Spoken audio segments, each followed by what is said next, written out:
The silence before the storm. The sun had just started to rise behind the hills of Malibu when Ana de Armas arrived on set. Her eyes were hidden behind large sunglasses, but even that couldn't cover how tired she looked. She stepped out of the black SUV without saying a word, clutching a script that had too many red markings, too many changes, too many expectations. The crew greeted her politely, but she only gave a tight nod. Her footsteps echoed on the pavement, each one heavier than the last. The makeup artist smiled at her, but Ana barely met her gaze. Everyone noticed something was wrong, but no one said it out loud except Keanu. He was already there, sitting quietly near the trailers, sipping black coffee from a paper cup he wore. A simple hoodie, jeans, and a peaceful expression that never rushed anyone. He didn't speak at first. He just watched her, not in a curious way, not in a judging way, just watching. Present. As Ana walked by, he said, almost in a whisper, "Long night?" Ana froze for half a second. She didn't want to admit it. She didn't want anyone to know how close she had come to crying in her hotel room. How she had rehearsed a scene a dozen times and still couldn't find the emotion the director wanted. She didn't want anyone to know she had barely slept. "Yeah," she said, without turning around. "You could say that." Keanu didn't ask anything else. He just stood and walked beside her. That was it. The set was beautiful that day. They were shooting a key emotional scene between Ana's character and Keanu's. A confrontation where two broken people revealed their truths. But inside, Ana wasn't ready. She had read the lines, memorized them. But her heart felt numb. She couldn't connect. As the camera rolled and the director called action, Ana tried. Truly, she did. But something cracked. Her voice trembled. Her breathing faltered. The words came out too fast, too forced. "Cut," the director said. Ana blinked fast. "Sorry, I can do it again." But she couldn't. The second take was worse. "Let's take 5. The director muttered. Ana walked off set and straight to her trailer. She closed the door behind her and leaned against it, holding back tears. The silence in that tiny space felt like it was crushing her. She looked into the mirror. Her own face stared back at her, eyes full of doubt. "Why can't I do this?" she whispered. Then a knock. Gentle, like someone asking permission to care. She opened the door slowly. It was Keanu. He didn't say anything. He just stepped inside and closed the door quietly behind him.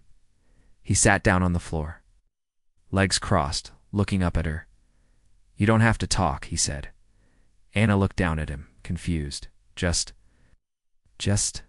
sit, breathe," he said softly. And for some reason, she did. She slid down the wall across from him. They sat in silence. Not awkward silence, not heavy, just stillness. The kind of silence that holds you when your heart is falling apart after several minutes. Ana whispered, "I feel like I'm drowning." Keanu nodded. "I know that feeling you do." He gave a small smile, more than once, like she looked. At him really looked. And for the first time that day, she noticed something in his eyes. Something steady. Something quiet. Like a candle that doesn't flicker, no matter how strong the wind gets. "How do you keep going?" she asked. Keanu looked at his hands. "You don't wait for the storm to end. You learn to be still in the rain." Later that day, Ana returned to set. Her steps were slow, but grounded. Something in her had shifted.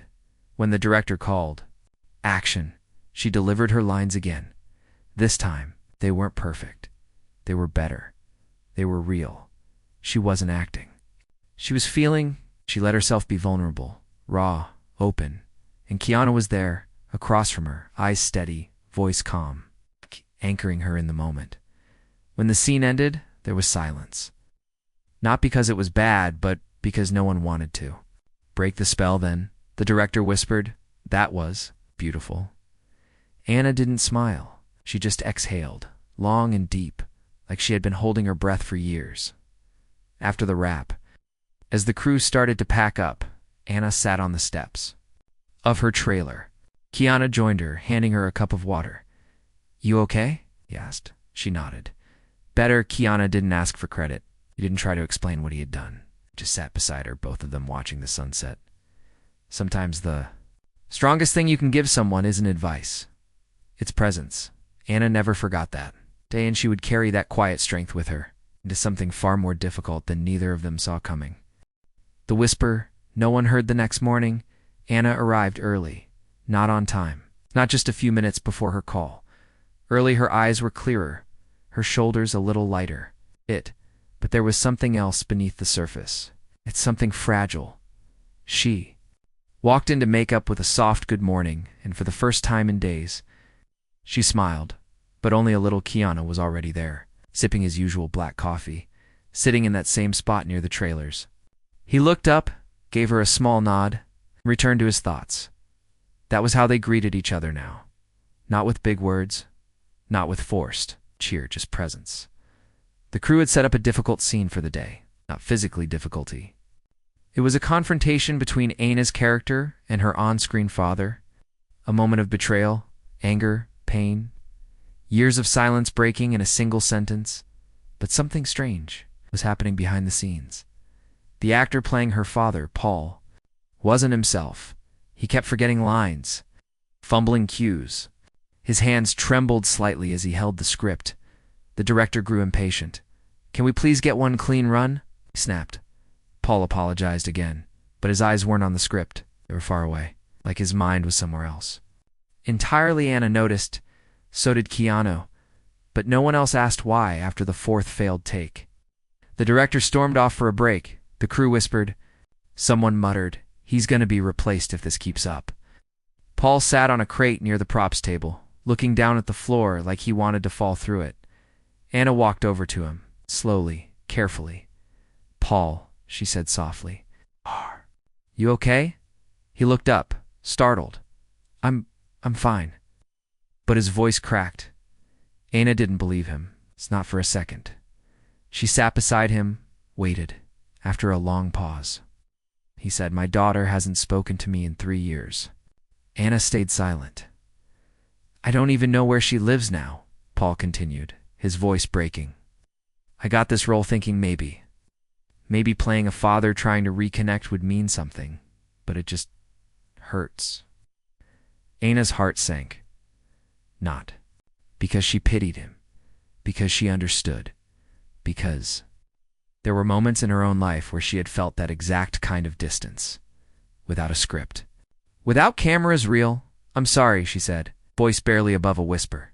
"Thank you," Paul replied, blinking back tears. "But I think I'm going to mess this up again." Anna turned her head. Slowly. Keanu was standing nearby, not eavesdropping, just quietly waiting. She met his eyes. He nodded once, as if reading her thoughts. She stood up, walked to the director, who was rubbing his forehead near the monitors.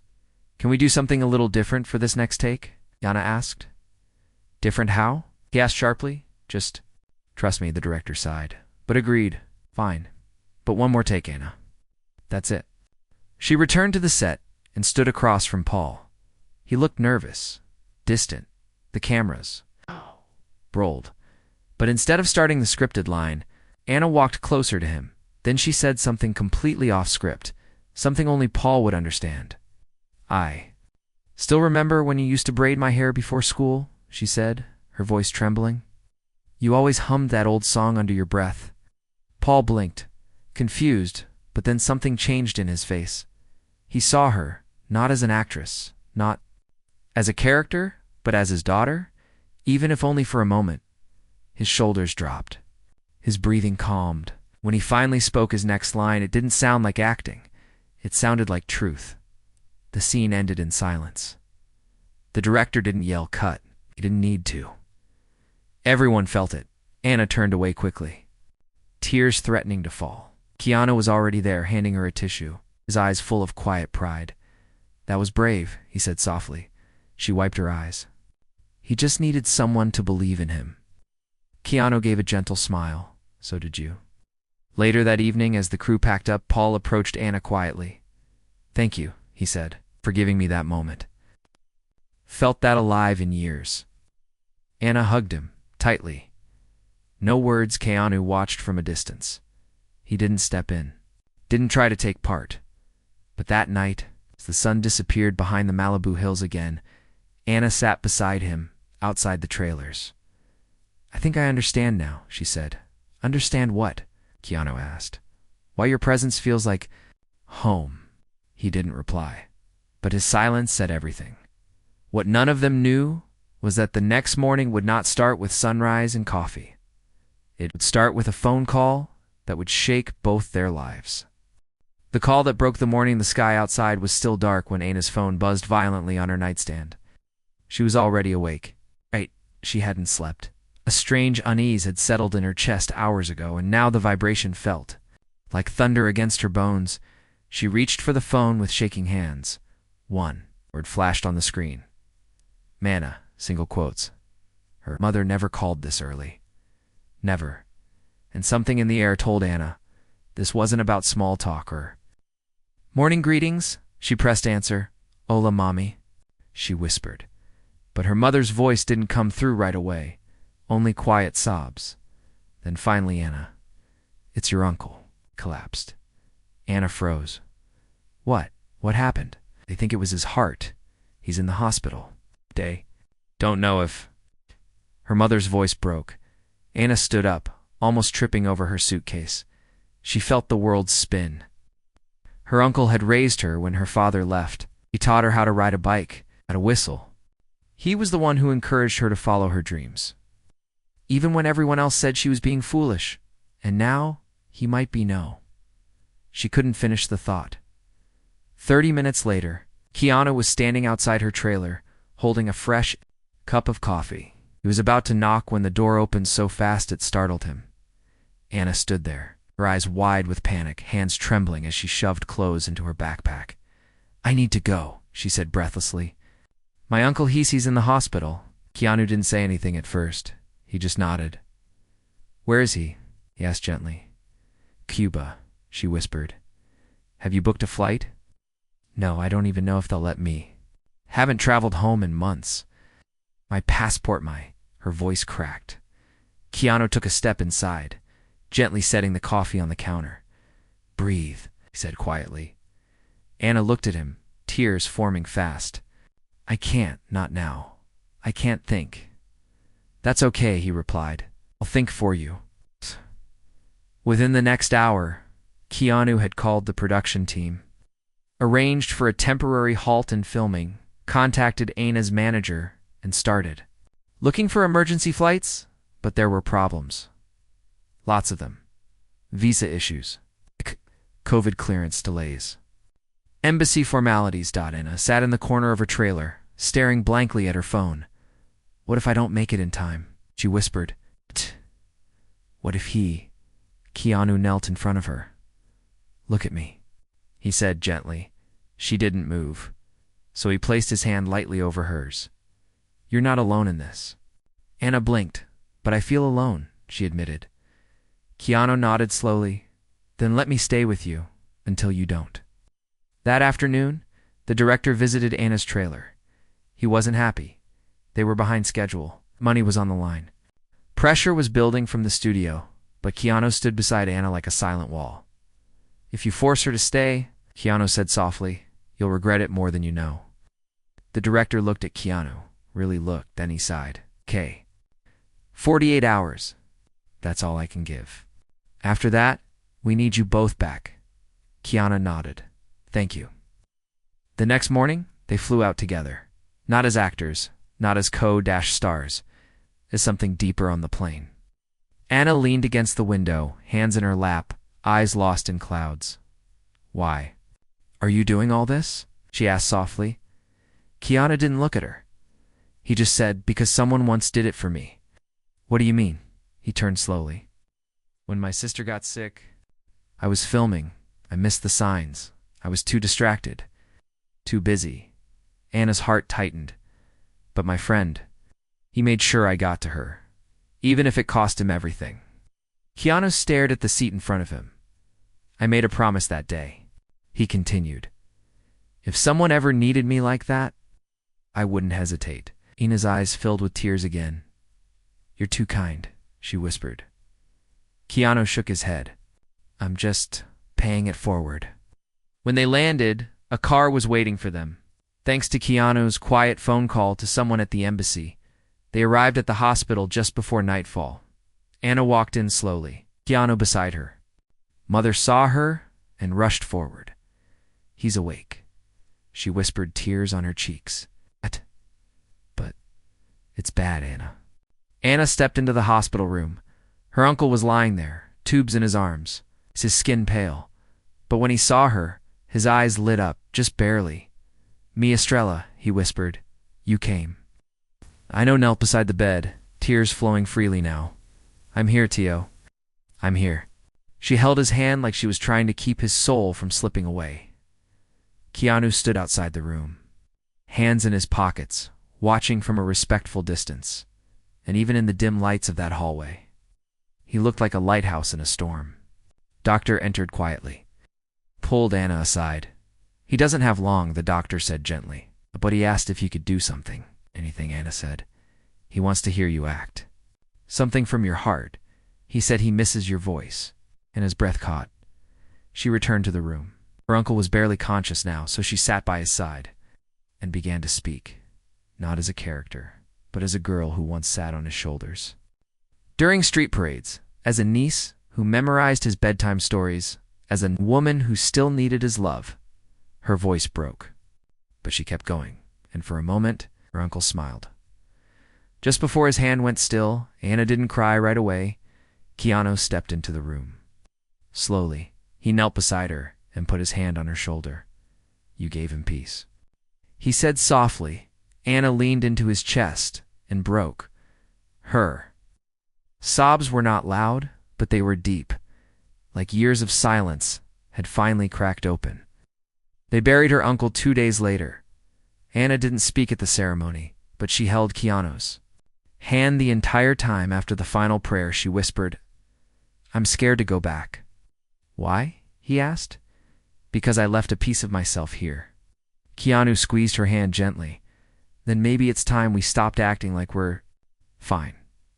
Anna looked up at him, and in that moment, something shifted again. Not in the script, but in her soul.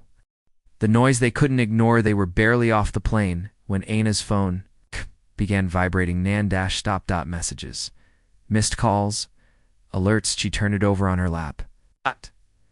Not ready to face the world again, but Keanu noticed the tension in her shoulders. You okay? He asked. Anna shook her head. I don't know yet. She finally checked her phone and froze. Her social media was flooded. Some messages were kind, others were not. But what hit her the hardest were the headlines. Ana de Armas leaves production. Suddenly Keanu Reeves follows. Romance or rebellion. On-set drama. Co-stars vanish mid-filming without official notice. Anna's emotional breakdown halts major film production. Keanu caught. In the middle, Anna stared at the screen, heart pounding. Why are they saying this? She whispered. Keanu didn't need to read it. He knew the media too well, because the truth isn't loud enough for them, said gently. Anna scrolled. Faster. Comments appeared in floods beneath photos of them at the airport. Outside the hospital, even at the funeral taken without their knowledge, must be a publicity stunt. Why is she crying in front of cameras? Keanu should distance himself. She's unstable. Anna dropped the phone on her lap like it had burned her. They don't know anything, she whispered. They never do, Keanu replied softly. The production company had issued a cold statement in their absence. We respect our actors' personal circumstances, but expect professionalism and commitment to the project. To the public, it sounded like blame, as if Anna had walked away on a whim, as if Keanu had followed recklessly. Within hours, industry blogs started speculating that Anna was difficult, that her grief was an excuse, that Keanu was enabling her behavior. Anna couldn't breathe. I can't go back, she said. Not like this. Keanu didn't try to argue. Instead, he said, What would your uncle want you to do? Anna closed her eyes. She remembered his voice. Don't ever let them tell you how to live your truth. He'd tell me to face it. She whispered. The next morning, Anna released a short video on her page. She didn't use makeup.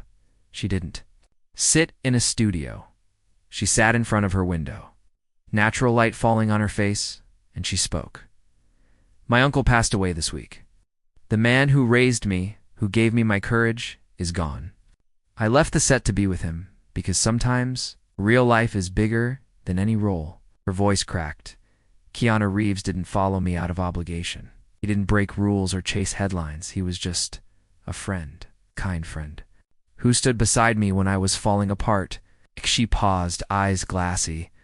I don't need the world to understand, but I need it to stop making noise when it doesn't know the story. The video ended quietly. Within hours, it went viral. Millions watched. The comments shifted. People began sharing their own stories of grief, of needing time, feeling misunderstood in public, moments of pain. The hashtag quiet strength began. Trending one post read, I've never respected Anna more. Keanu. This is what real friendship looks like. On set, things were still tense. The producers held meetings behind closed doors. Some staff were supportive, others whispered things they thought Anna wouldn't hear. But when Anna and Keanu returned, they didn't walk in with heads down. They walked in side by side. Anna wore black knot for fashion. But in mourning, Keanu stayed close. Not protective, just present. And in the silence of their arrival, the crew slowly stood up one by one. Some clapped, others nodded, a few whispered, "Welcome back." The director met them at the center of the set. His face was unreadable. "I'm sorry," he said simply. Anna blinked. Surprised. "We all forget sometimes that actors are human," he added. Then he turned to the crew. "Let's reset. We've got a story to tell, and now we're going to do it right." The scene scheduled that day was intense. Anna's character had to break down in front of Keanu's after a series of betrayals. The script had always called for her to scream too, cry loudly, to collapse. But when the cameras rolled, Anna did none of that. She just stood there, still, broken, but calm. Her voice was barely above a whisper when she said her line. "You didn't save me." Keanu stepped forward, slowly, his voice steady. "I didn't need to." Keanu's eyes filled with tears, but she didn't move, and neither did he. For over 30 seconds, they said nothing, just two people breathing in silence. When the director finally whispered, "Cut," no one moved. No one dared break what had just happened. That night, as they wrapped, Anna sat outside, staring at the stars. Keanu handed her a blanket. "You were powerful today," he said. "I wasn't acting," she replied. Keanu smiled. "That's why it worked." Anna turned to him slowly. "Thank you for being quiet when the world got loud." Keanu nodded. "Some storms don't need a rescue, just someone who doesn't run." She leaned her head gently against his shoulder. A long time they didn't speak. The wind blew softly. But inside, a peace was finally beginning to settle. The message no one expected. The day had ended better than most. Anna had smiled genuinely for the first time in weeks. The crew had started to treat her like herself again, not like a problem. The director had even joked that if she kept acting like that, they'd have to rewrite the ending. Keanu stayed close, as always. Not hovering, not overbearing, just close enough that she could find him with a glance. And that was all she needed. They had just wrapped for the evening. Anna returned to her trailer, shoes in one hand, hair messy from the wind. Heart slightly lighter, but then her phone buzzed. Again, she almost ignored it, but the name on the screen made her stop cold. Camila Herrera. Reporter, a respected journalist. One Anna had spoken to during interviews before, someone known for kindness, not scandal. Anna opened the message. "I need to show you something. You're not going to like it." I didn't want to believe it myself. "Please don't respond until you've read the whole thing." Anna's hands shook as she opened the file attached to the email. Inside were screenshots, photos, emails, a leak from inside the production team, private conversations, texts between producers, camera stills, whispered accusations. And then came the headline, already written. Already formatted for publishing. Ana de Armas accused of emotional manipulation on Satinsider's claim. Keanu fell for the act. Ana couldn't breathe. She scrolled further. Sources inside the production claim Ana used her family tragedy to stall filming, creating unnecessary tension. Multiple crew members confirm a shift in Keanu's behavior. He's not himself around her. Ana dropped the phone. She stared at the floor of the trailer, heart pounding in her ears. This wasn't just gossip. This was character assassination. 10 minutes later, Keanu knocked gently on her door. Ana didn't answer. He waited. Knocked again. "It's me," he said softly. Still, no answer. So he opened the door slowly and stepped inside. Ana was sitting on the floor, back against the wall. Phone lying beside her like a shattered truth. Her eyes were red, her breathing shallow. She didn't look at him. "They think I'm using you," she said, voice flat. Keanu didn't react. "They think I planned this. It's like my uncle dying was a performance. Like my pain was part of some strategy to get attention." Her lips trembled. "Keanu, I don't think I can survive this." He stepped closer and knelt in front of her. "Then let me carry some of it," he said. Ana finally looked at him. "Aren't you angry?" "This could ruin your reputation too." Keanu shook his head.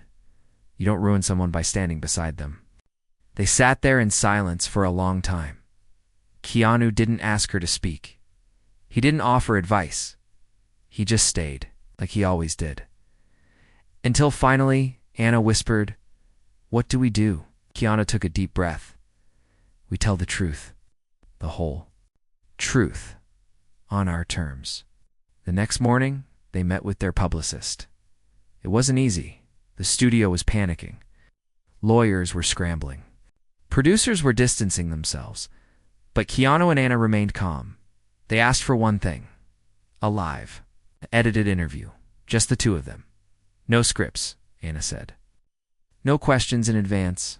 No PR filters, Keanu added. Just truth. The studio fought them on it hard, but the backlash online had already begun. Fans were furious that Ana was being targeted again. #Quiet Strength trended once more, and this time it was louder. Finally, the studio gave in. The interview was streamed.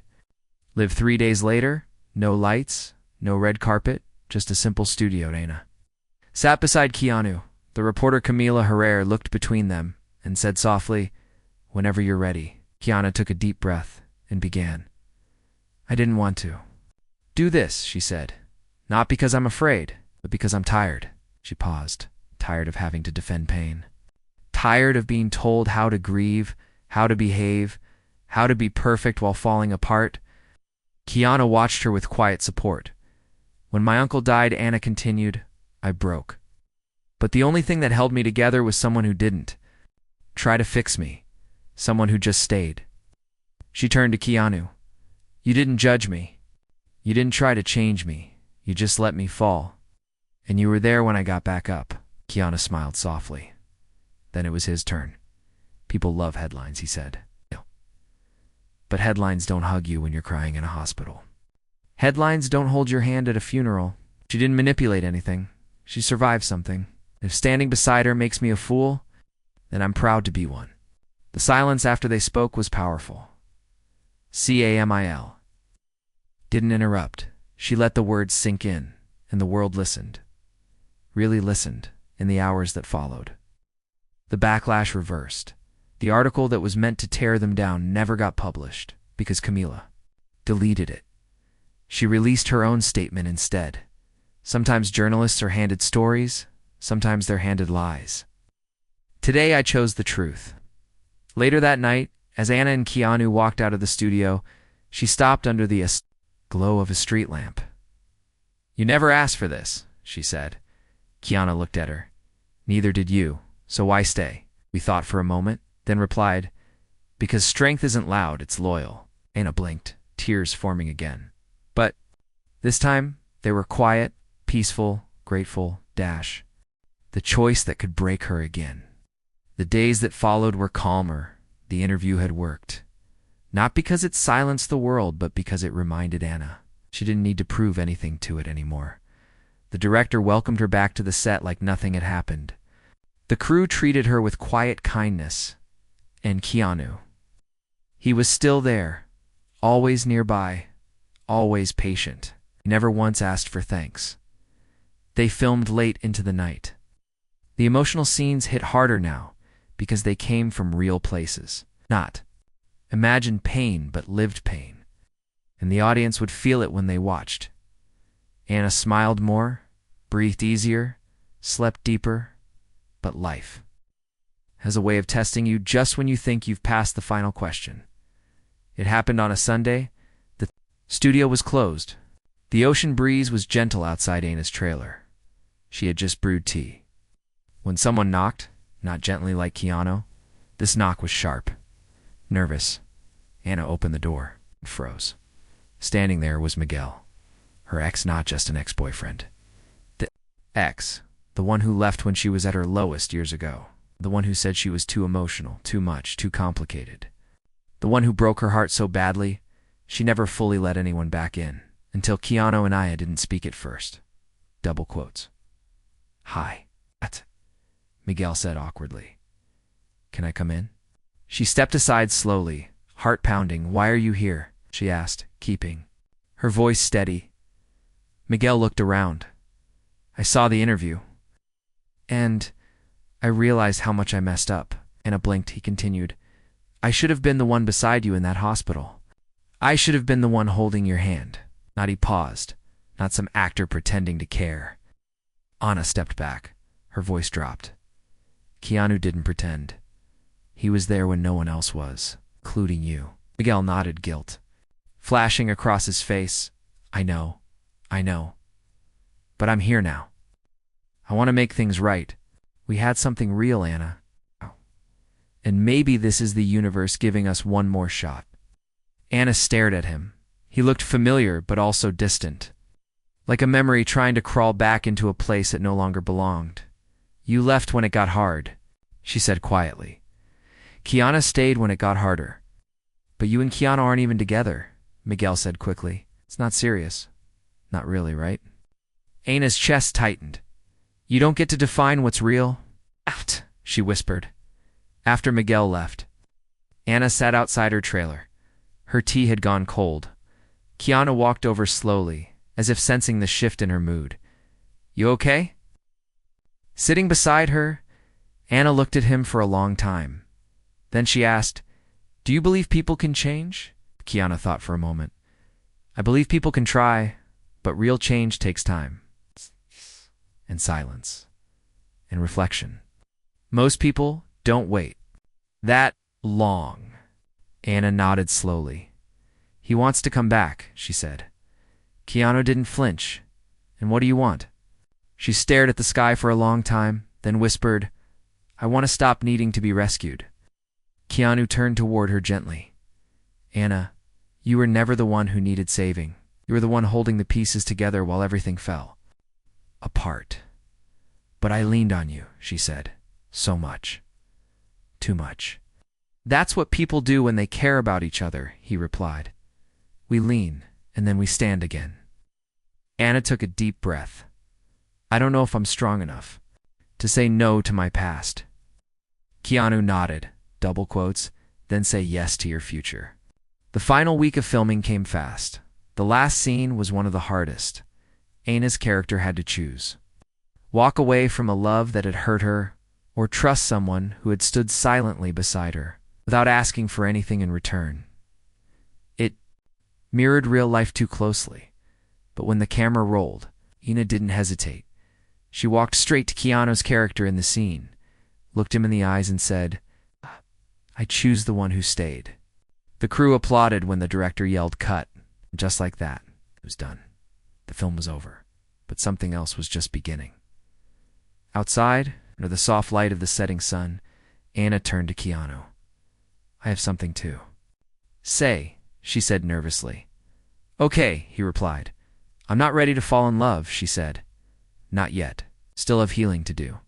Still have shadows to walk through." Keanu nodded. "That's okay," but Anna continued.